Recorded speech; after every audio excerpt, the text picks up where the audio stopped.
नीलातुङ्गस्तनगिरितटे सुप्तमुद्बोध्य कृष्णं पारार्थ्यं स्वं श्रुतिशतशिरः सिद्धमध्यापयन्ति स्वोच्छिष्टायां सृजिनिगलितं या बलात्कृत्य भुङ्क्ते गोदा तस्यै नम इदमिदं भूय एवास्तु भूयः. அன்னவயல் புதுவையாண்டாள் அரங்கற்கு பன்னு திருப்பாவை பல்பதியம் இன்னிசையால் பாடிக் கொடுத்தாள் நற்பாமாலை பூமாலை சூடிக் கொடுத்தாளை சொல்லு சூடிக் கொடுத்த சுடற்கொடிய தொல்பாவை பாடி அருளவல்ல பல்வளையாய் நாடி நீலே கடவர்க்கு கடவர்க்கு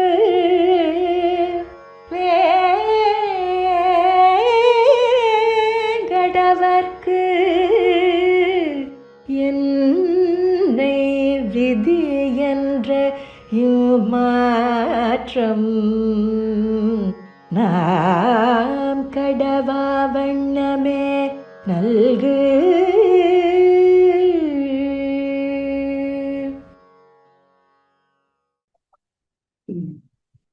ஸ்ரீமதே ராமானுஜாய நமஹ. ஸ்ரீமத் வரவரமுனியே நமஹ.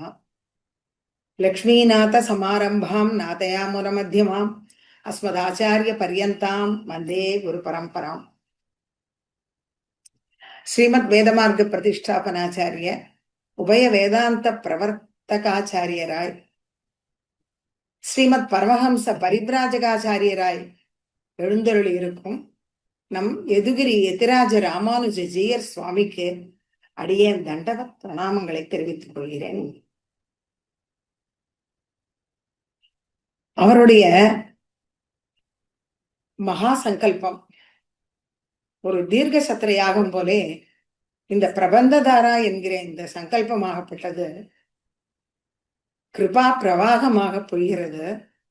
இந்த தாரையாகப்பட்டது நெல்லுக்கு இறைத்த நீர் வாய்க்கால் வழியோடி புல்லுக்கும் ஆங்கே பொசியுமா போல் என்பது போல் இந்த புல்லுக்கு சமமான அடியேன் வரையில் பிரவகித்ததே.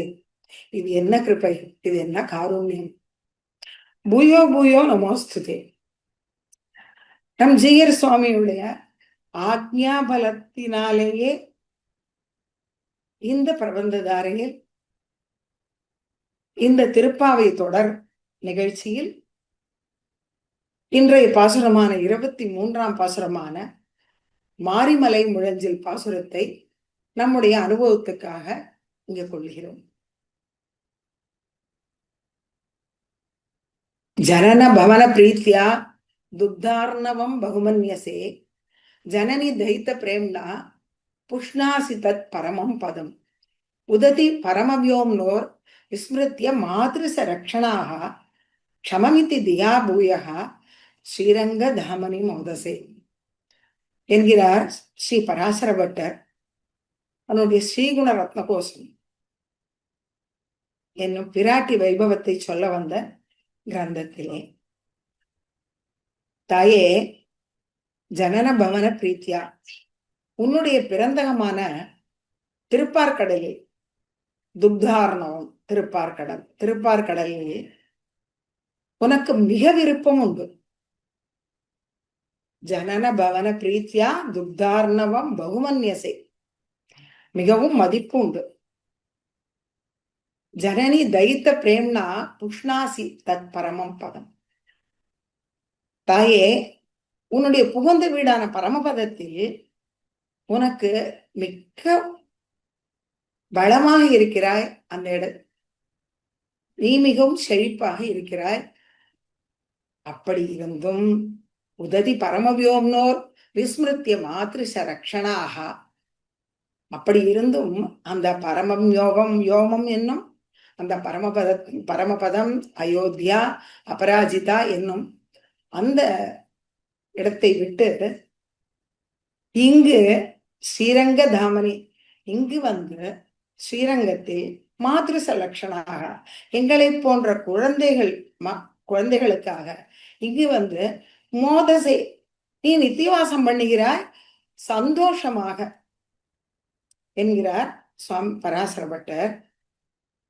தாய்க்கு தன் புகுந்த வீட்டை விட, தன் பிறந்த வீட்டை விட, புகுந்த வீட்டை விட தன் குழந்தைகளுடன் இருப்பதில்தான் ஆனந்தம் அதிகம் அல்லவா? அவள் பெரிய தாய், அந்த ஜனனிக்கு லோகமாதா.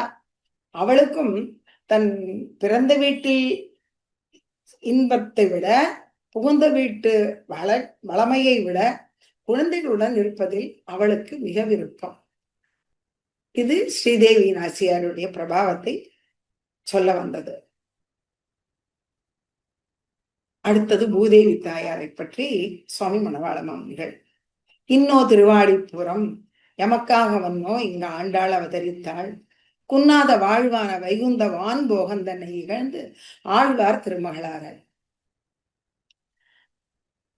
ஆண்டாளாக அவதரித்தவள் அங்கு அவளுடைய இடமான அந்த குன்னாத வாழ்வான வைகுந்த வான் போகந்தனை இகழ்ந்து இங்கு நம்முடன் இருப்பதற்காக ஆழ்வார் திருமகளாராய் அவதரித்தாள். ஆனால் இவள் ஆழ்வார் திருமகளாராய் அவதரித்ததற்கு பின்புலம் இன்னும் ஒரு சுவையான நிகழ்ச்சி ஒன்று உண்டு. கல்பாதோ ஹரிணா ஸ்வயம் ஜனகிதம் திருஷ்டேன சர்வாத்மனாம் புரோக்தும் ஸ்வஸ்ய கீர்த்தனம் பிரபதனம் ஸ்வஸ்மை பிரசூனார்ப்பணம் சர்வேஷாம் பிரகடம் விதாத்து மனிசம் ஸ்ரீதன்வி நவ்யே புரே ஜாதாம் வைதிக விஷ்ணுசித்த தனயாம் கோதாம் உதாராம் ஸ்துமக. கல்பாது ஹரிணா, இந்த கல்பத்தின் ஆரம்பத்திலே ஹிரண்யாட்சன் என்ற ஒரு ராட்சசன், அவன் பூமியை ஒரு பாயை சுருட்டுவது போல் சுருட்டி அண்டபித்தியில் சொருகி வைத்து விட்டான். பூமியை காணாமல் சிருஷ்டிகர்த்தாவான சிருஷ்டி பண்ண வேண்டிய நிலையில் உள்ள பிரம்மாதி தேவர்கள், பிரம்மா மற்ற தேவர்களுடன் பூமியை காணவில்லை என்று ஸ்ரீமன் நாராயணனிடம் போய் முறையிட்டனர். அவர் உடனே மகாவராகா ஸ்புட பத்மலோசனகா என்னும்படியாக வராகமூர்த்தியாக அவதரித்து அந்த ஹிரண்யாட்சனை வதம் செய்து பிரளயார்ணவத்திலிருந்து பூமாதேவியை ரட்சித்து காப்பாற்றி அழைத்து மீட்டு வந்தார். அவளுக்கோ பிரளயார்ணவத்தில் இருந்த அந்த நடுக்கம் போகவே இல்லை. அவளை எடுத்து மடியில் அமர்த்தி அணைத்து முதுகில் தடவி கொடுத்து ஆசுவாசப்படுத்தி அவளை மெதுவா ஆசுவசிப்பிக்கிறார் எம்பெருமான்.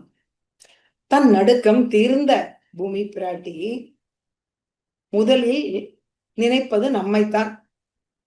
அவள் உடனே கேட்கிறாள் எம்பெருமானிடம்,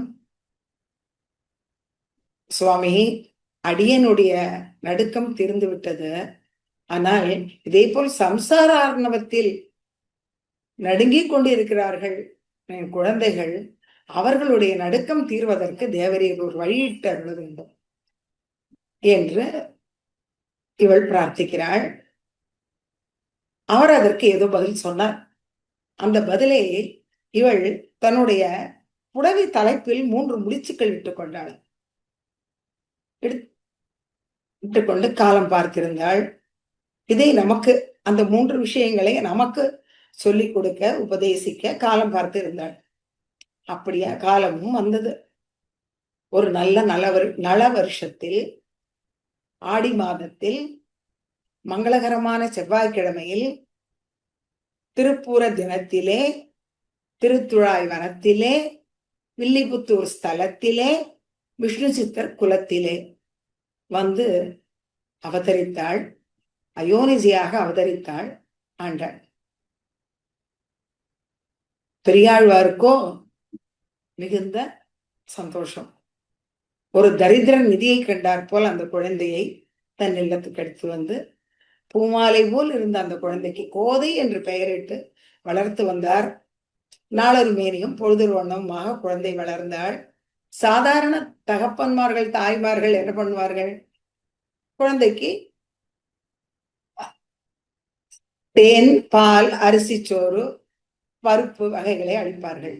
ஆனால் பெரியாழ்வாரோ கிருஷ்ண பக்தி, கிருஷ்ண கதைகள், கிருஷ்ணனை பற்றிய மற்ற திருநாமங்கள் இவைகளையே ஊட்டி ஊட்டி அந்த குழந்தையை வளர்த்தார்.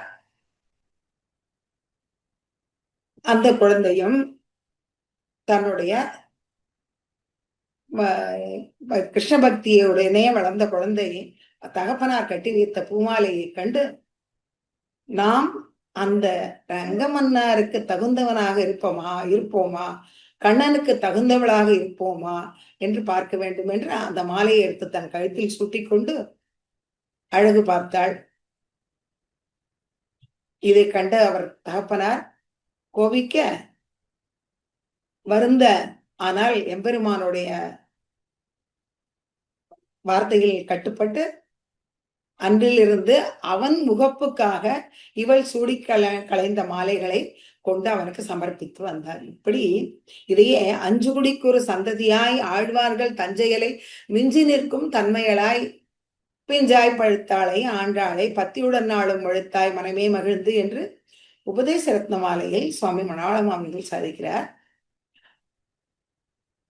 தொண்டரடி புடியாழ்வாரோ பெரியாழ்வாரோ புஷ்பம் நந்தவனம் அமைத்து செடிகளை வளர்த்து புஷ்பங்களை பறித்து பூ தொடுத்து மாலைகளை கட்டி எம்பெருமானை மகிழ்வித்தார்கள். ஆனால் ஆண்டாளோ அந்த பூமாலையை தான் சூடி களைந்து அவனை இன்னும் முகப்பித்தாள். எப்படி? ஆழ்வார்கள் தஞ்சையலை விஞ்சி நின்றார். இப்போ பழைய கதைக்கு வருவோம். 3 முடிச்சிட்டு கொண்டாள் அல்லவா வராக அவதாரத்தின் போது, அது அவளுக்கு ஞாபகம் இருக்கிறது. இப்பொழுது நமக்கு உபதேசிக்கும் காலம் வந்துவிட்டது. பூமாலை கட்டி கொடுத்த ஆண்டாள் பாமாலையும் கொடுத்தாள். அவள் பண்ணிய பாமாலைகள் 2 கிரந்தங்களான ஆயின. ஒன்று திருப்பாவை, மற்றொன்று நாச்சியார் திருமொழி. 30 பாசனங்களை கொண்ட திருப்பாவை, 143 பாசனங்களை கொண்ட நாச்சியார் திருமொழி. அந்த திருப்பாவையில் வேதம் அனைத்துக்கும் நித்து என்று சொல்லக்கூடிய அந்த திருப்பாவையில் வேதாந்தங்கள் அத்தனை விஷயங்களையும் சொல்லிவிட்டாள். ஆனால் ஞாபகமாக இந்த 3 விஷயங்கள்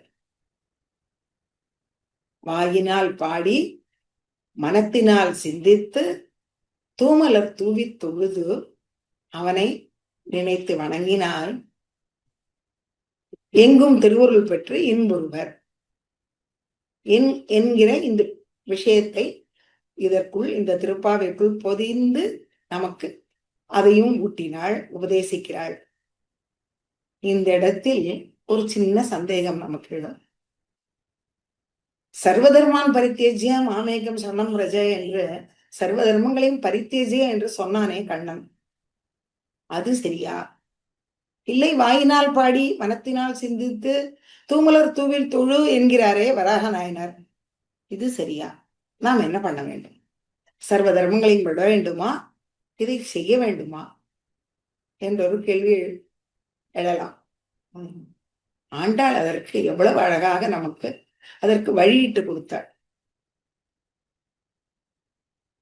வாயினால் பாடி மனத்தினால் சிந்தித்து தூமலர் தூவி தொழுவது, இவை அனைத்தும் பக்தி மார்க்கத்தில் ஒரு அங்கமே. அதனால் பக்தி மார்க்கத்தில் உண்ணி இருக்கிறவர்கள் வாயினால் பாடி மனத்தினால் சிந்தித்து தூமலர் தூவி தொழலாம் பக்தி யோகத்திற்காக. ஆனால் கர்மயோகத்துக்கோ ஞான யோகத்துக்கோ பக்தி யோகத்துக்கோ எனக்கு சக்தி இல்லை, அது மட்டும் இல்ல, சொரூபத்துக்கு விருத்தம். என்று நினைக்கிறவர்களாக இருந்து சரணாகதி பண்ணி அவரே பிராபகம், எம்பெருமானே பிராபகம், எம்பெருமானே பிராபியம், அவனை அடைந்து அவன் நித்திய கைங்கரியம் பண்ணுவதே நமக்கு பிராபியம் என்று இருப்பவர்களாக இருந்து சரணாகதர்களாக இருப்பவர்களுக்கு சரணாகதி பண்ணின பிறகு இதே வாயினால் பாடி மனத்தினால் சிந்தித்து தூமலர் தூவி தொழுவது கைங்கரியம். பக்தியோக நிஷ்டனுக்கு அது கர்மம், செய்ய வேண்டிய காரியம். சரணாகதனுக்கு இது கைங்கரியம், கர்மம் கைங்கரியத்திலே போகும். ஆக இதனால் தெரியுது, எல்லோரும் வாயினால் பாட வேண்டும், மனத்தினால் சிந்திக்க வேண்டும், தூமலர் தூவி தொழ வேண்டும். இவ்வளவு அழகாக இதில் அதிகாரி பேதம் மட்டுமே, செய்ய வேண்டியது எல்லாரும் செய்ய வேண்டியது. இப்படி அழகாக நமக்கு வழியிட்டு கொடுத்தாள் ஆண்டாள். அந்த ஆண்டாள் அருளிய திருப்பாவையில் முதல் 5 பாசுரங்களில் முதல் பாட்டிலேயே நாராயணனே பிராபகம் பிராபியம் என்று சொல்லிவிட்டால் இந்த பிரபந்தம் முழுக்கவே அதுதான். ஆனால் அதில் நாராயணனே நமக்கே பறை தருவான் என்று கூறினாள். அந்த நாராயணனே பரமன் என்றால் 2வது பாட்டில், அந்த பரமனே உத்தமன் புருஷோத்தமன் என்றால் 3வது பாட்டில், அந்த உத்தமனே சிருஷ்டிகர்த்தா பத்மநாபன் என்றால் 4வது பாட்டில், அவனே ஏஷ நாராயண ஸ்ரீமான் க்ஷீரார்ணவ நிகேதனகா நாகபர்யங்க முஸ்ரிஜி ஆகதோ மதுராம்புரே என்று மதுரை மன்னனாக வந்து அவதரித்தான், மதுராவில் வந்து அவதரித்தான் என்று 5வது பாட்டில் வைத்தாள். 6வது பாட்டிலிருந்து 15வது பாசுரம் வரையில் தன்னுடைய தோழிமார்களையும் எழுப்பிக் கொண்டு அனைவருமாக, அதாவது இனியது தனியருந்தேல் என்பது மரபு. இனிமையான விஷயத்தை தனியாக செய்யக்கூடாது. எப்படி கோபிமார்கள் அனைவருமாக கூடி கண்ணனுடன் அவனுடைய குணானுபவத்தையும் அவனையும் அவனுடைய சேஷிதைகளையும் அவனுடைய லீலைகளையும் அனுபவித்தார்களோ, அதே போல இங்கு ஸ்ரீவில்லிபுத்தூரில் தன்னுடைய தோழிமார்களை எல்லோரையும் அழைத்துக் கொண்டு இந்த ஸ்ரீவில்லிபுத்தூரையே அவள் மதுராவா ஆக்கிவிட்டாள். நந்தகோபர் கிரகத்தையே இங்கு படபத்திர சேனருடைய திருமாளிகை கோவிலாக நினைத்து கொண்டாள். அங்கு இருக்கும் குழந்தைகள் மற்ற சிறுமிகளையே கோபிமார்களாக நினைத்து கொண்டாள். தன்னையும் இடைப்பெண்ணாக அனுகாரம் பண்ணினாள். இடைப்பெண்ணாகவே மாறிவிட்டாள். இடைப்பேச்சும் முடை நாற்றமுமாக ஆகிவிட்டாள். அந்த திருப்பாவையில் 16வது பாசுரம் தொடங்கி இவர்கள் அனைவரையும் அழைத்துக் கொண்டு 16வது பாசுரத்தில் நந்தகோபுர திருமாளிகைக்கு செல்கிறார்கள்.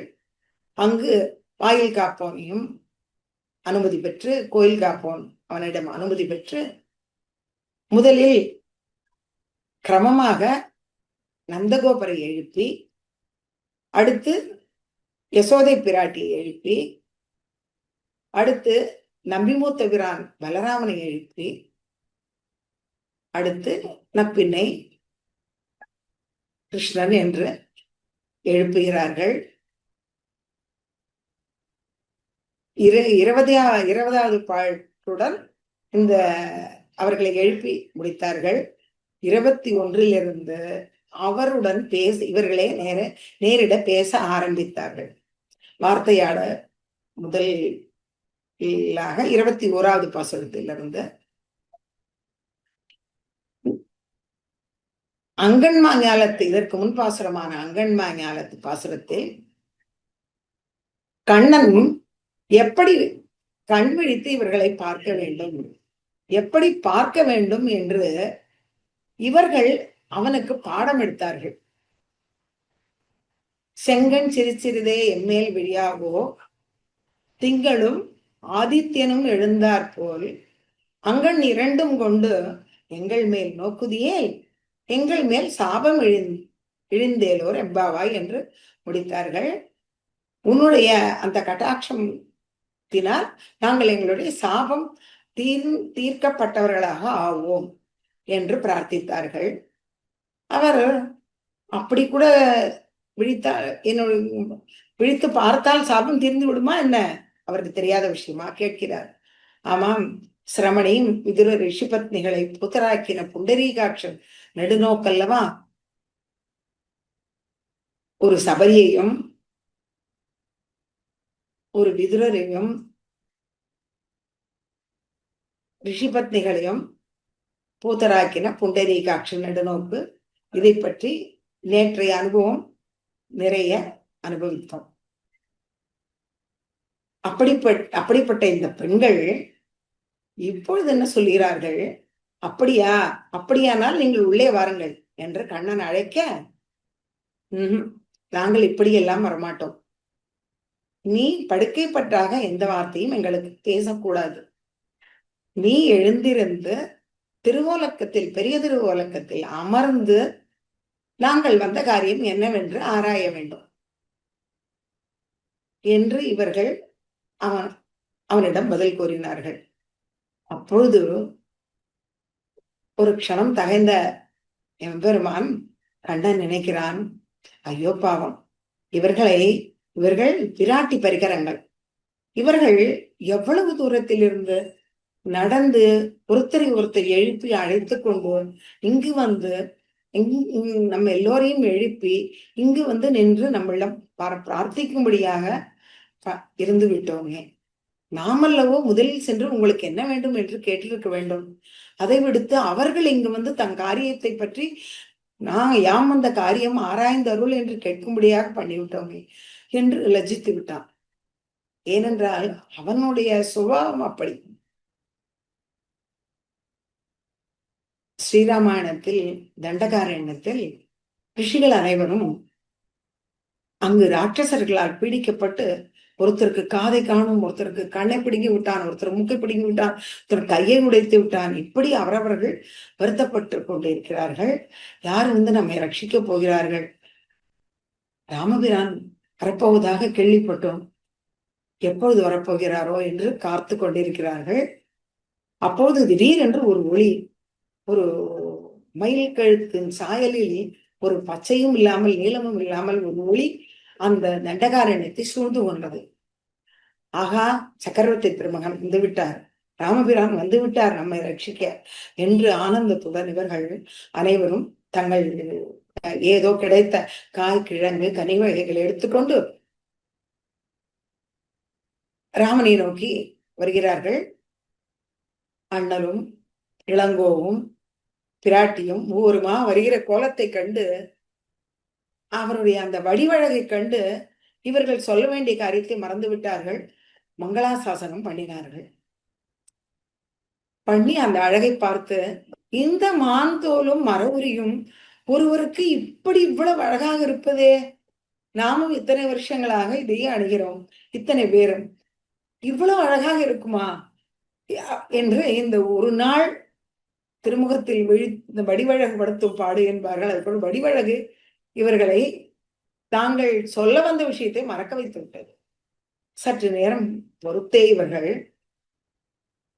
தன் நினைவுக்கு வந்து, அதற்கு பிறகு ராமா இங்கே பார், ஏகிப்பிசை சரீரான், ராட்சசன் என் காதை பிடிங்கி விட்டான், என் கண்ணை பிடிங்கி விட்டான், என் கையை உடுத்தி விட்டான் என்று இவர்கள் அனைவரும் முறையிடுகிறார்கள். அப்பொழுது ராமபிரான் மிகவும் லஜ்ஜித்தாராம். என்னுடைய காவல் சோர்வு, நான் அல்லவோ முந்திர முன்னம் வந்து உங்களை ரட்சித்திருக்க வேண்டும். இந்த ராட்சசர்கள் உங்களை சிரமப்படுத்துவதற்கு முன்பே அல்லவோ நான் வந்திருக்க வேண்டும். இப்படி நீங்கள் வந்து உங்களுடைய வருத்தத்தை தெரிவிக்கும்படியாக வைத்துக் கொண்டேனே, முதலில் நீங்கள் என்னை மன்னித்துக் கொள்ளுங்கள் என்று க்ஷமார்ப்பணம் கேட்டுக்கொண்டான். அப்படிப்பட்டவன் இங்கு மட்டுமல்ல, விபீஷணன் வந்து நிற்கிறான் ஆகாயத்தில். ராஜ்யத்தை மனைவி மக்களை துறந்து ராமனே சரணம் என்று வந்து நிற்கிறான். ஆனால் இங்கு வானர முதலிகள் சுக்ரீவன் அவரை இப்போது அழைத்துக் கொள்ளக்கூடாது. அவரால் எங்க சக்கரவர்த்தி திருமானுக்கு கஷ்டம் ஏற்படுமோ என்றுதான் அவர்களுக்கும் பயம். கூடாது, அதற்காகவே அவர்கள் கூடாது என்கிறார். திருவடியோ நல்லவன் விபீஷணன், அழைத்துக் கொள்ளலாம் என்கிறார். வேண்டாம் என்று சொன்னவர்களுக்கு அவரவர்களுக்கு ஏற்ற தகுந்த பதில்களை, எத்தனை கதைகள், எத்தனை விஷயங்கள், அத்தனையும் சொல்லி அவர்களை சமாதானப்படுத்தி அதன் பிறகு சுக்ரீவனை அழைத்து, சுக்ரீவா ஆனேன ஹரிசிரேஷ்டம் தத்த அத்தியாபயம்மையா விபீஷணோவா சுக்ரீவ எதிவா ராவணஸ்வயம். விபீஷணன் அங்கிருந்து அவனை மட்டும் அழைத்து வரப்போ, ஆனால் நீ அங்க போகும்போது ஒருவேளை ராவணன் வந்திருந்தால் திரும்ப வந்து என்னிடம் ராவணனை அழைத்து வரலாமா என்று கூட கேட்க வேண்டாம், அவனையும் அழைத்து வா. என்ன ஒரு குணம்! விபீஷணனையும் அழைத்து வா, உடன் ராவணன் வந்தால் அவனையும் அழைத்து வா என்று அனுப்பி வைத்தார். விபீஷணன் வந்தான். அவனுக்கு இப்படி ஒரு ராவணனுடைய, துஷ்டனான ராவணனுடைய பிராட்டியை பிரித்த ராவணனுடைய தம்பியாக இப்படி வந்திருக்கிறோமே என்ற வருத்தத்தில், ஐயோ நம்மை ஏற்றுக்கொள்வாரோ மாட்டாரோ என்ற பயத்தில் அவன் தவித்துக் கொண்டிருக்கிறான். இவருடைய இந்த குணநலன் நம்மை அழைத்து கொண்டாரே என்று. இவரோ அவனை இவ்வளவு நேரம் காக்க வைத்து விட்டோமே, நாமே இலங்கை சென்று அவனை அழைத்து வந்திருக்க வேண்டாமா? அவனுக்கு கிருபை பண்ண வேண்டாமா? வந்தவனை இவ்வளவு நேரம் அங்கு காக்க வைத்து இப்பொழுது அழைத்து வந்தோமே என்று அவனை தன் கண்களால் குளிர நோக்கி வார்த்தைகளால் அவனுக்கு சமாதானம் கூறிக்கொண்டிருந்தாராம் ராமர். அப்படிப்பட்டவர் அல்லவா அந்த கண்ணன். இங்கு சிறுமிகளை பார்த்து, சரி பெண்கள், உங்களுக்கு என்ன வேண்டும், நான் செய்ய வேண்டும் காரியம் என்ன என்று கேட்கிறான். அதற்கு அவர்கள், இல்ல, நீங்க பயணித்தபடியே இப்படி குன்னாங்குரிசியாக கேட்கக்கூடாது. பேரோலக்கத்தில் எழுந்தருளி இருந்து யாம் அந்த காரியம் ஆராய்ந்து அருள வேண்டும் என்று இவர்கள், இந்த பெண்கள் கூறினார்கள். இப்பொழுது பாசுரம். மாரிமலை முழஞ்சில் மன்னி கிடந்துறங்கும் சீரிய சிங்கம் மறிவுத்து தீவிழித்து வேரி மயிர் பொங்க எப்பாடும் பேர்ந்துதறி மூறி நிமிர்ந்து முழங்கி புறப்பட்டு போதருமா போலே நீ பூவை பூவண்ணா உன் கோவில் நின்று இங்கனே போந்தருளி கோப்புடைய சீரிய சிங்காசனத்திலிருந்து யாம் வந்த காரியம் ஆராய்ந்து அருளோர் எம்பாவாய். இனி பதபதார்த்தம்.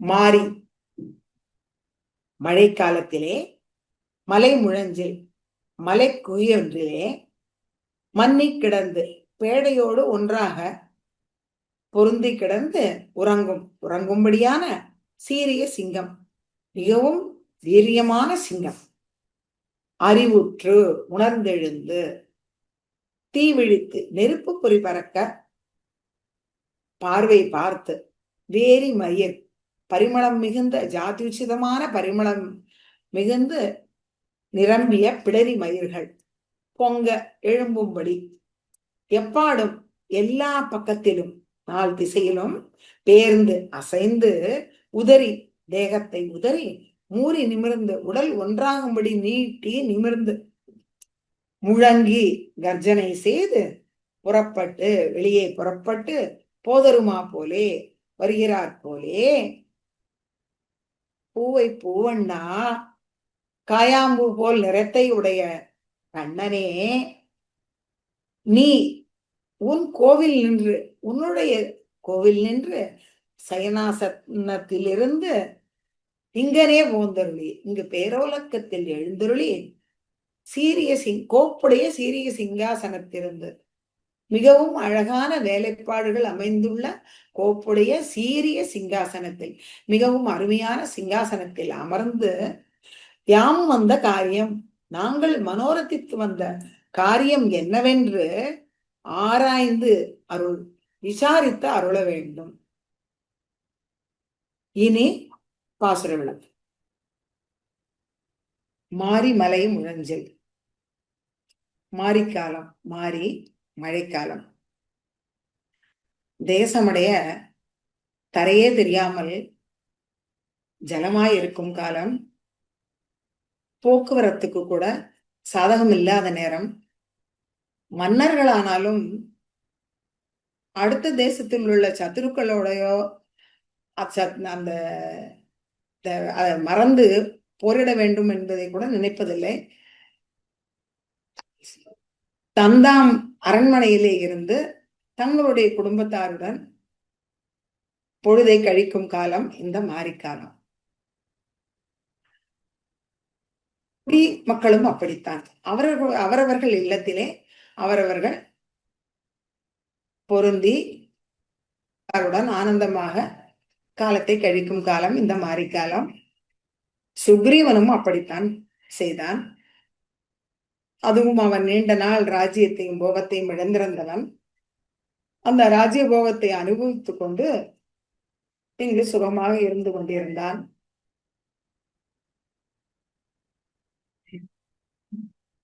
மிகவும் நீண்டு விட்டதால் ராமபிரானே லக்ஷ்மணனை அழைத்து, வாலி போன வழி இன்னும் அடைபடவில்லை என்று சுக்ரீவனுக்கு தெரிவித்து விட்டு வா என்று அனுப்பியதும், சுக்ரீவன் அரண்மனை வாசலில் இருந்து லக்ஷ்மணன் டங்காரம் பண்ணுகிறார். நடுங்கி போய்விட்டான் சுக்ரீவன். திருவடியை அழைத்து, இதற்கு ஒரு நல்ல உபாயம் சொல் என்று கேட்கிறான். நீ பண்ணிய இந்த அவருடைய வார்த்தையை, அவருக்கு நீ கொடுத்த வார்த்தையை மறந்து நீ பண்ணின இந்த காரியத்துக்கு ஒரு அஞ்சலியை தவிர வேறு உபாயம் எதுவும் இல்லை என்று அவர் வழியிட்டு கொடுத்தார். ஆனால் அதற்கும் பயந்த சுக்ரீவன் தாரையை முதலில் அனுப்பி அவள் லக்ஷ்மணன் கோபத்தை தணித்து சமாதானம் பேசி, அதன் பிறகு சுக்ரீவன் சென்று சக்கரவர்த்தி திருமகன் திருவடியிலே அஞ்சலி பண்ணி விழுந்து அதன் பிறகு சீதையை தேடும் காரியத்தை தொடங்கினான். அப்படிப்பட்ட இது ஒரு மாரிக்காலம்.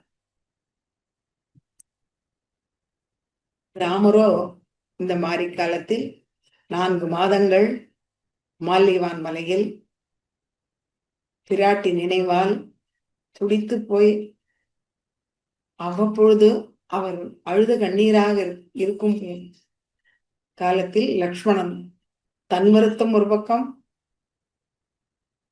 அவரை கண்டு அவர் துடிக்கும் துடிப்பை பார்த்து லக்ஷ்மணன் துடித்துக் கொண்டிருந்தான்.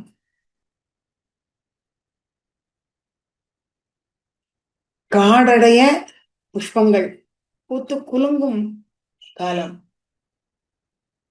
அத்தனை புஷ்பங்களையும் பார்த்ததுமே ராமபிரான் இவ்வளவு புஷ்பங்களை எடுத்து பறித்து வந்து ஆதித்ய மண்டல மத்தியவர்த்தியான நம்முடைய பெரிய பெருமாளுக்கு திருவாராதனம் பண்ண வேண்டி இருக்க, இப்படி எடுத்து கை நீட்டுவார் இல்லையே. எடுத்து கை நீட்டுவார் என சீதா பிராட்டி அவள்தான் அருகிலிருந்து சகபத்னியா விசாலாட்சியா நாராயணம் உபாகமத்து என்று சொன்னபடி அவள் எடுத்து கை நீட்டி தூப தீப மாலைகள் சந்தனம் அவையத்தையும் எடுத்து கொடுப்பாள். அவர் திருவாராதனம் பெரிய பெருமாளுக்கு கண்டருளுவார். பெரிய பெருமாள் அந்த திருவாராதனத்தை கொண்டருளுவார். சீதைக்கு இந்த பக்கம் பெரிய பெருமாளை பார்ப்பதும், அடுத்தது தன்னுடைய நாயகரை பார்ப்பதும், இருவரையும் மாற்றி மாற்றி பார்த்து இருவருடைய அழகையும் அதை எடுத்து கை நீட்டும் பொழுது அவர் அந்த திருவாராதனம் செய்யும் அழகை பார்த்து பார்த்து அவளுடைய கண்கள் விசாலமாகிவிட்டதனாம். அதனால் வால்மீகி சொல்கிறார், சகபத்னியா விசாலாட்சியா என்கிறார். அப்படி திருவாராதனம் பண்ண வேண்டி இருக்கிற காலத்தில் இப்படி வருத்தப்பட்டு கொண்டு இங்க மால்வியவான் மலையில் இருக்கிறேனே என்று ராமர் வருத்தப்பட்ட அந்த காலம் அது மாரிக்காலம். சிங்கங்கள் இந்த மாரிக்காலத்தில், மழைக்காலத்தில் குகையில் படுத்து உறங்கும் காலம். குகை வாசலில் யானைகள் வந்து சப்தித்தால் கூட அதை கணிசியாமல் நன்கு படுத்து உறங்கும் காலம் மாரிக்காலம். அந்த மாரி மலை முழஞ்சில் மலை குகையில் அந்த சிங்கம் படுத்திருப்பது அந்த மலைக்கு ஒரு ஆபரணம் போல இருக்கிறதாம்.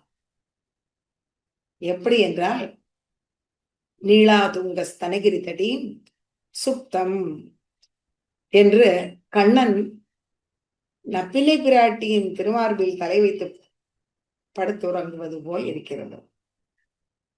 ஸ்ரீஸ்தனாபரணம்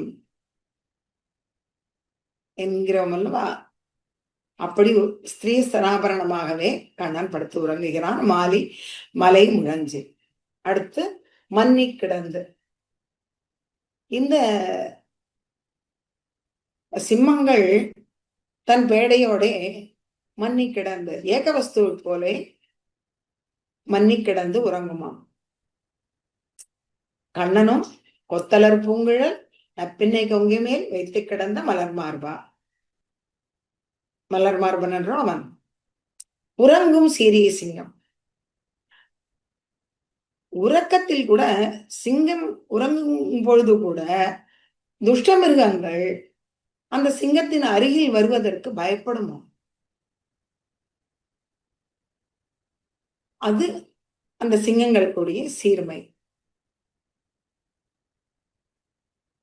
சித்திரக்கூடத்தில் சீதா பிராட்டியின் மடியில் ராமன் படுத்து உறங்குகிறார். அப்பொழுது வால்மீகி சொல்கிறார், சுகசுப்த பரந்தபகா என்கிறார். சுகசுப்த, அவர் உறங்கும் அழகில், உணரும் அழகிலும் உறங்கும் அழகு மிகவும் அழகாக இருந்ததினால் அவளுக்கு எழுப்பவே மனமில்லாமல் அனுபவித்துக் கொண்டு இருக்கிறாள், ரசித்துக் கொண்டே இருக்கிறாள். அப்பொழுது இந்த காக்காசுரன் வந்து அவளுக்கு மிகவும் துன்பம் கொடுத்தான். அப்பொழுதும் அவளுக்கு எழுப்ப மனமே இல்லை. ஆனால் அந்த உறங்கும் சிங்கம், அந்த ராகவ சிம்மம் இவனுடைய வேதனையில் ஏதோ உள்ளுணர்வில் விழித்துக் கொண்டு பார்த்தால் காக்காசுரன் சித்திர கூட திருப்ப சிறுகாக்கை முளை தீண்ட அத்திரமே கொண்டெறிய அனைத்துலகும் திரிந்தோடி பித்தகனே ராமாவோ நின்ன பயம் என்று வந்து விழுந்தான். அத்திரமே அதன் கண்ணை அறுத்தார். பரந்தபகா, அதே சுகசுப்தகா பரந்தபகா, பரர்களை தப்பிக்க செய்யுமோ. அப்படி உறங்கும் சீரிய சிங்கம், வீர ஸ்ரீயுடையவனுடைய உறக்கம் அது. அறிவுற்று தீவிழித்து, அறிவுற்று உணர்ந்து, தூக்கத்திலிருந்து உணர்ந்து எழுந்திருப்பது. யார் சிங்கத்தை எழுப்புவது? காலே சம்சதி என்று காலமே எழுப்ப வேண்டும். காலமே உணர்த்தி அறிவுற்று தீவிழி. அந்த பிரதம கடாட்சத்தில் அந்த சிங்கத்தினுடைய விழித்து எழுந்து முதல் பார்வையில் அதனுடைய பேடையும் குட்டிகளுமே அருகில் வர பயப்படும். அப்படி தீ விழித்து வேரி மயிர் பொங்க, ஜாத்தியுச்சிதமான பரிமளம், அதனுடன் கூடிய அந்த பிடரி மயிர், அவற்றை சிலுப்பிக் கொண்டு அந்த வேரி மயிர் பொங்க, இவனோ சர்வகந்தகா,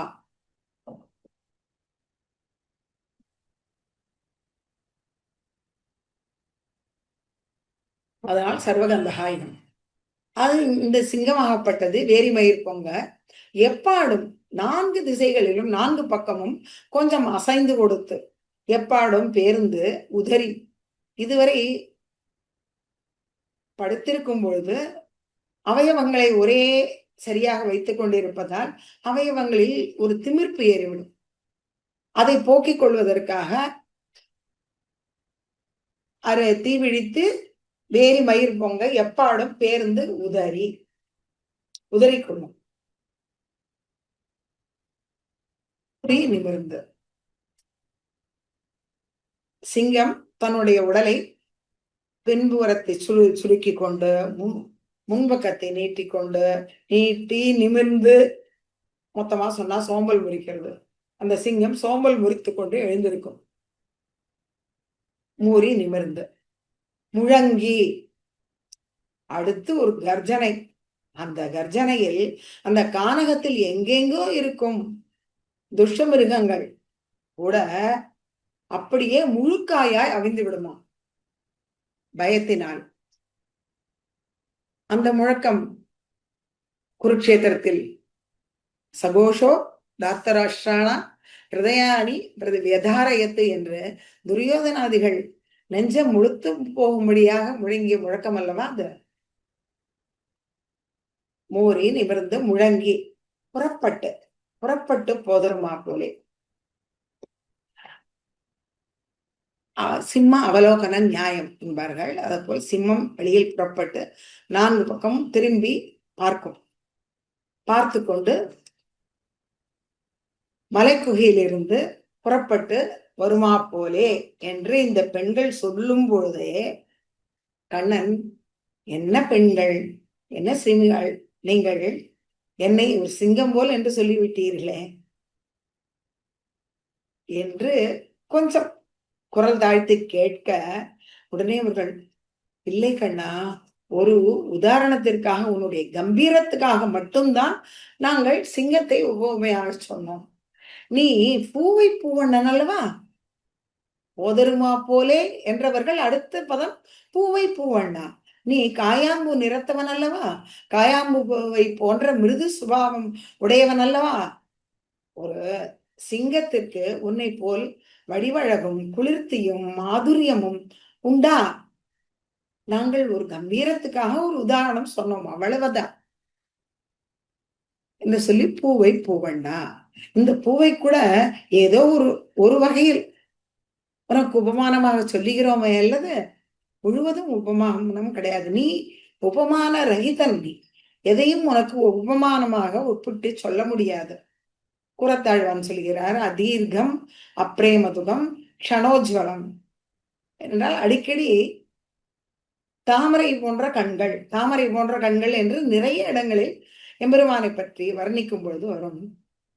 அது என்ன, எல்லோரும் இந்த தாமரையை பகவானுடைய கண்களுக்கு ஒப்பாக சொல்லுகிறார்களே, அது என்ன, கரியவாகி புடை பறந்து மிளர்ந்து செவ்வரியோடி நீண்ட அப்பெரியமாய கண்களைப் போலவா இந்த தாமரை இருக்கிறது? அதீர்க்கம், அவ்வளவு பெரியதல்ல. அப்ரேமதுகம், எம்பெருமானுடைய கண்களில் இருந்து எப்படி பிரேம பிரவாகம் நம்ம மீது பொழிகிறது. இந்த தாமரையிடம் அந்த பிரேம இருக்கிறதா, அதனால் அப்ரேமதுகம். இன்று தாமரையை பறித்தால் நாளைக்கு வாடிவிடும், அப்படியா இருக்கிறது எம்பெருமானுடைய கண்கள். அதனால அதீர்க்கம் அப்ரேமதுகம் க்ஷணோஜ்வலம், இந்த தாமரையை ஒப்புமையாக சொல்ல முடியாது என்கிறார் குரத்தாழ்வான். போல இவர்களும் ஏதோ உன்னுடைய கம்பீரத்துக்காக சிங்கத்தை சொன்னோம் என்று சொல்லி உன் கோவில் நின்று என்றார்கள். 4 பாட்டுக்கு முன்பு நாயகனாய் நின்ற நந்தகோபனுடைய பாட்டில் நந்தகோபன் கோயில் என்றார்கள். இங்கு உன் கோயில் என்கிறார்கள். இது என்ன, இது நந்தகோபன் கோயிலா கண்ணனுடைய திருமாளிகையா என்றால் உபயப்பிரதானம், இருவருக்குமே சமப்பிராதானியம் உள்ள இடம் இந்த நந்தகோபன் திருமாளிகை, நந்தகோபன் கோயில். ஆழ்வார் திருநகரியில் ஆழ்வார் ஆதிநாதர் தேவஸ்தானம் என்றே இருக்கும். ஆழ்வாருக்கும் ஆதிநாதருக்கும் ஆழ்வார் திருநகரில் சமப்பிராதானியம். குருக்ஷேத்திரத்தில் தேர்தட்டில் சாரதியாக கண்ணன் இருந்தபடியால் அங்கு சாரதிக்கு பிராதானியம். ரத்தியாக அர்ஜுனன் இருந்தபடியா அங்கு ரத்திக்கு ஏற்றம் என்பதால் அவனுக்கு பிராதானியம். ஆக இருவருக்கும் அங்கு சம பிராதானியம். அதே போல ராசமண்டலத்தில் நடுவில் ஒரு கிருஷ்ணன், இருபக்கமும் கோபிகைகள் என்னும் பொழுது கிருஷ்ணனுக்கு பிராதானியம். நடுவில் ஒரு கோபிகை, இருபக்கமும் கிருஷ்ணன் என்னும் பொழுது அங்கு கோபிகைக்கு பிராதானியம். அங்கு சம பிராதானியம், உபய பிராதானியம் அங்கும். அதே போல பிரணவத்திலே அகாரவாச்சியனான எம்பெருமானுக்கு அகாரவாச்சியன் என்பதால் பிராதானியம். ஆனால் அதை உணர்ந்து கொள்ள வேண்டிய சேதனன் என்பதால் மகாரவாச்சியனான ஜீவாத்மாவுக்கு பிராதானியம். அங்கும் உபயப்பிரதானம். இங்கு அடுத்து நம்முடைய ஹிருதய கமலத்தில் அங்கும் ஜீவாத்மாவும் பரமாத்மாவும். ஆக இப்படி இவ்விடத்தில் எல்லாம் உபய பிராதானியம்.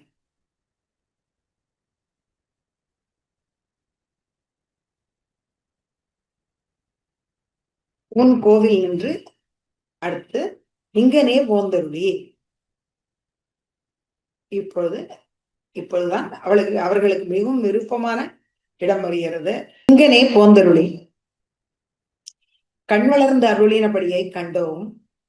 இப்பொழுது உன் அடையாளகு காண வேண்டும். நீ சதுர்கதி அல்லவா? சிம்மகதி, கஜகதி, வியாகிரகதி, ரிஷபகதி என்று நீ 4 கதியிலும் நடக்கக்கூடியவன். இவையெல்லாம் நமக்கு நம்பெருமாள் பக்கலிலே காணலாம் என்பது லோகாச்சாரியர் வாக்கியம். இப்பொழுது பெரிய திருநாள் வந்து கொண்டிருக்கிறது. இதில் 20 நாட்களும் நாம் இந்த நம்பெருமாளுடைய நடையழகை கண்டு கொண்டிருக்கிறோம். அவர் புறப்பாடு கண்டருளும் போது முதலில் சிம்மகதி, வியாகிரகதி, ரிஷபகதி, கஜகதி என்று கம்பீரமாக சிம்மத்தினுடைய கம்பீரமும் புலியினுடைய வேகத்திலும் ரிஷபத்தினுடைய மிடுக்கிலும் யானையினுடைய பெருமிதத்திலும் நடையழகு நடந்து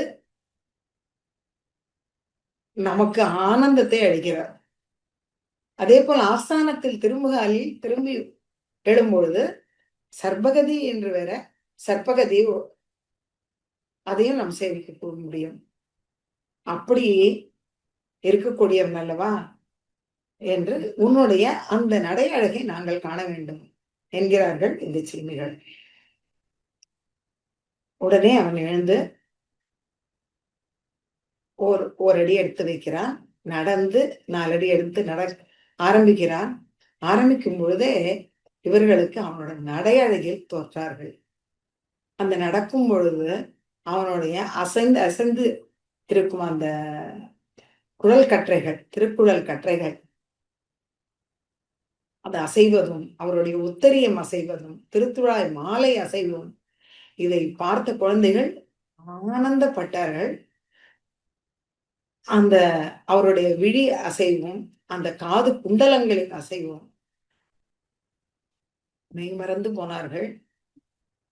ஆழ்வான் கேட்கிறார், கர்ணிகாதவ கரீச கிமேஷா கர்ணபூஷணம் உதாம்ச விபூஷா அம்சலம்பி அலகபூஷணமாகோ மானசஸ்ய மமவா பரிகர்ம என்கிறார். நீ இந்த காதுக்கு ஒரு குண்டலம் அணிந்து கொண்டிருக்கிறாயே, அது உன்னுடைய திருக்காதுகளுக்கான ஆபரணமா அல்லது உன் திருக்குழற் கற்றைகளுக்கான ஆபரணமா அல்லது உன்னுடைய தோள்களுக்கான அணிகலனா? இல்லை இல்லை, இவை எதுவுமே இல்லை. உன்னுடைய பக்தர்கள் மனதை வசீகரிப்பதற்காக, பறிப்பதற்காக நீ அணிந்து கொண்டிருக்கும் ஆபரணம் என்கிறார்கள். அப்படி இந்த குழந்தைகள் அந்த அவருடைய நடையழகை கண்டு மனம் மயங்கி நிற்கிறார்கள். ஆனால் அடுத்த க்ஷணம் அவர்களுக்கு மிகவும் வருத்தமாகிவிட்டது. சே, நாமும் இப்படி ஆகிவிட்டோமே, ஒரு மகாபலியை போல, ஒரு ராவணனை போல அவரை நடக்க வைத்து விட்டோமே என்று வருத்தப்படுகிறார்கள். ஆனால் அடுத்த நிமிஷம் அந்த நடையழகை கண்ட ஆனந்தத்தில் கோப்புடைய சீரிய சிங்காசனத்தில் இருக்க வேண்டும் என்று பிரார்த்திக்கிறார்.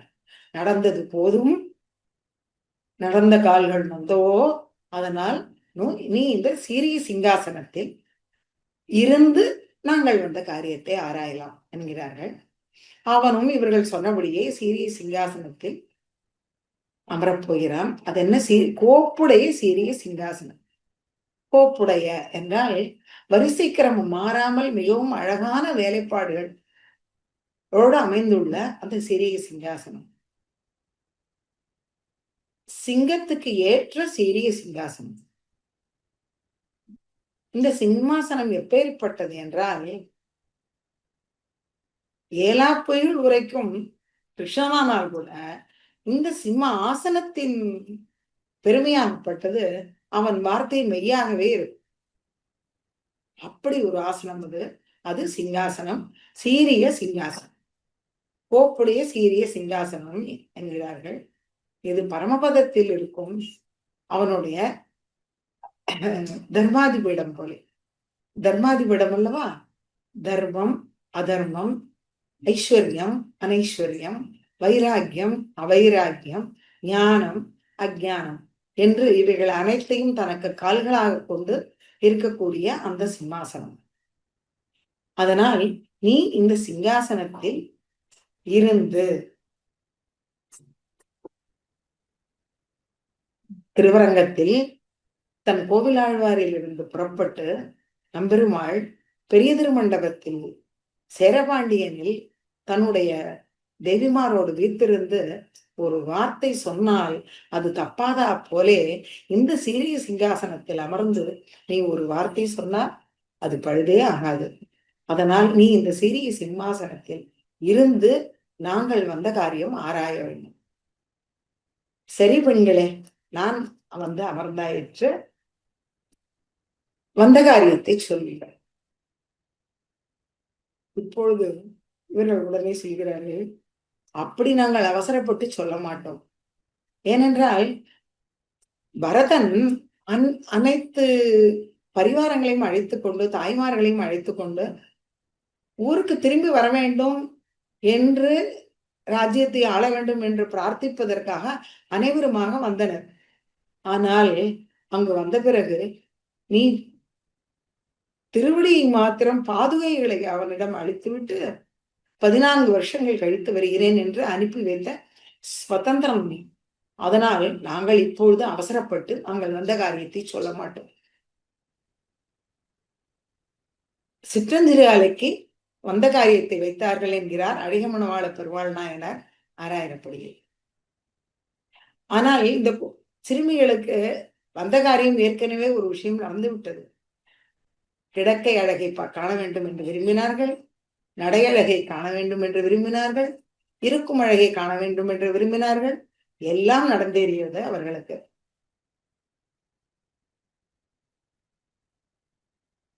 இப்பொழுது யாம் வந்த காரியம் ஆராய்ந்து அருள் என்று கூறிவிட்டார்கள். இப்பொழுது நாம் இந்த பாசுரத்தில் ராகவ சிம்மத்தை பற்றி பார்த்தோம். யாதவ சிம்மத்தின் குணநலன்களை பார்த்தோம். ரங்கேந்திர சிம்மத்தின் நடை மனக்கண்ணாலை பார்த்தோம். ஆனால் நரசிம்மத்தை காணவில்லையே. பள்ளியில் ஓதி வந்ததன் சிறுவன் வாயிலோர் 1000 நாமம் ஒள்ளியவாகி போதா அங்கதனுக்கு ஒன்னுமோர் பொறுப்பிலனாகி பிள்ளையை சீறி வெகுண்டு தூம்புடைப்பு பிறையை தனல் விழி பேழ்வாய் தெள்ளிய சிங்கம் ஆகிய தேவை திருவல்லிக்கேணி கண்டேனே என்று திருவல்லிக்கேணி வெளிசிங்க பெருமாள் ஒவ்வொரு சுவாதி நட்சத்திரத்தன்றும் ஒவ்வொரு மாதமும் புறப்பாடு கண்டருள்வார். கோயிலின் மேற்கு கோபுர வாசலில் வழியாக புறப்பாடு கண்டருள்வார். இந்த பாசுரத்தில் சீரிய சிங்கம் எப்படி பூவை பூவண்ணனாக மாறியது? சீரிய சிங்கம் பூவை பூவண்ணன், இது என்ன சேர்த்தி? இந்த சேர்த்தி எப்படி ஒத்து போகிறது என்பதை இங்கு நேரில் வந்து சேவித்தால் புரியும். ஒவ்வொரு சுவாதி என்றும் மாலை 5 மணிக்கு சரியாக தோல் அடிக்கும். அந்த சப்தத்துடன் சிங்கம் புறப்படும். தெள்ளிய சிங்கம் புறப்படுவார் கோளுக்கினியானில். புறப்பட்டு உள் கோபுர வாசலில் வரும்பொழுது முதல் பார்வை வடதிசை நோக்கி ஒரு பார்வை, அடுத்த க்ஷணம் தென்புறம் திரும்பி ஒரு பார்வை. சிம்ம அவலோகன நியாயம் என்பார்கள். அதே போல இருபுறமும் பார்ப்பார்கள். அடுத்து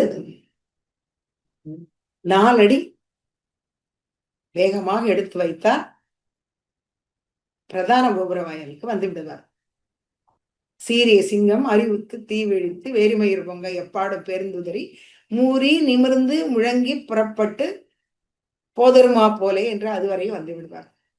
அந்த பிரதான கோபுர வாசலில் வந்ததும் மாலை வேளை அல்லவா, சூரியன் இறங்கும் நேரம். அவன் தன்னுடைய கிரணங்களால் அவர் திருவடியில் வருவான். ஏற்கனவே தேஜோமயம், இப்பொழுது இன்னும் பொன்னிறமாக ஆகியிருந்தார். குடைகளுக்கிடையில் அவர் வந்து வடபுறம் நோக்கி நிற்கும் அழகே அழகு. அப்பொழுது இதுவரை சிங்கமாக வந்தவர் அப்பொழுது சேவிக்க வேண்டும். பூவை பூவண்ணனாக இருப்பார். குழைந்து போய் விடுவார். அவருடைய ஆதிராஜ்ய சூச்சகமான திருவபிஷேகம், அஷ்டமி சந்திரன் போன்ற திருநெற்றி, கருணையே பொங்கும் விழிகள், அவருடைய கன்ன கதுப்புகள், அவை பூவை பூவண்ணன் என்பது போல் அவர் இந்த திருமுக மண்டலத்தில். அதற்கு மேலாக அந்த பிரகலாதனிடம் எப்படி அவர் அன்று பேசினாரோ, ஒரு சிறு குழந்தையிடம் எப்படி பரிவாக கனிவாக பேசுவாரோ அதே போல உதட்டை சுருக்கி கொண்டு பேசுவது போன்ற பாவத்தோடு இருக்கும் அவருடைய திரு அதரங்கள், திரு மோவாய். அந்த மோவாயில் இருக்கும் ஒரு அழகான குழி. இது யசோதா அங்குல்ய கிரேண சுமுகா கிராணமுத்து என்று யசோதை பிராட்டி அவருடைய கண்ணனின் மோவாயை பிடித்து கொண்டு வெண்ணையும் அடிசிலும் அவளுக்கு கண்ணனுக்கு ஊட்டுவாளாம். அதனால் அந்த மோவாயில் குழி, பெரிய குழி அழகாக ஏற்பட்டதாம். அந்த குழியை இப்படி செவிக்க வேண்டுமானால் தெளிசிங்க பெருமானை செவித்துக் கொள்ளலாம்.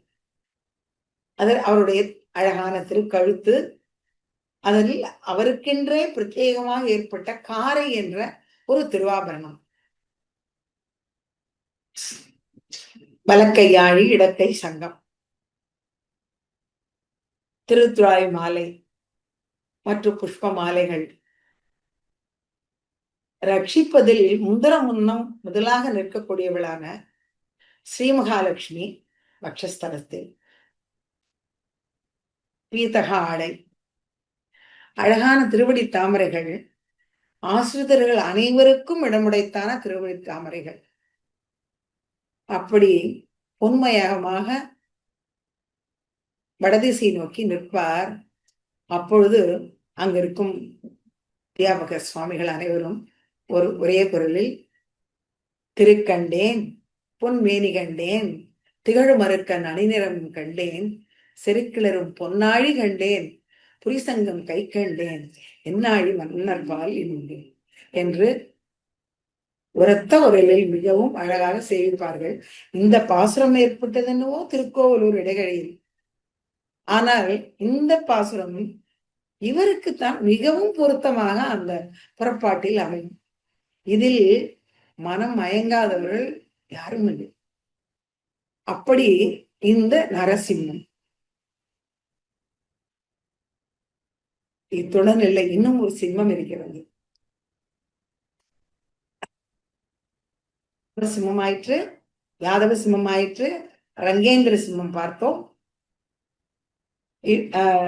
நரசிம்மம் பார்த்தோம். அடுத்தது யதீந்திர சிம்மம். கலிமிக்க சென்னல் கழனி குறையல் கலைப்பெருமான் ஒலிமிக்க பாடலை உண்டு தன் உள்ளம் தடித்து அதனால் வலிமிக்க சீயமி ராமானுசன் மிக்க வாதியராம் புலிமிக்கதென்ன இப்புவனத்தில் வந்தவை போற்றுமே என்று அமுதனார் சாதிக்கிறார். இந்த சிம்மம் பிரம்மா பரத்வாஜ முனிவருக்கு 3 மலைகளை காண்பித்தார். 3 மலைகளும் 3 வேதமாக, 3 வேதத்தையும் 3 வேதங்களையும் 3 மலைகளாக அவர் காண்பித்து கொடுத்தார். அப்படிப்பட்ட வேத மலையில் மன்னி கிடந்து, மலையடிவார் மன்னி கிடந்து அந்த வேதாந்த பொருள்களை எல்லாம் எடுத்துக்கொண்ட சீரிய சிங்கம் வேத பாக்கியர்கள், வேத குதிர்ஷ்டிகள் அவர்களிடம்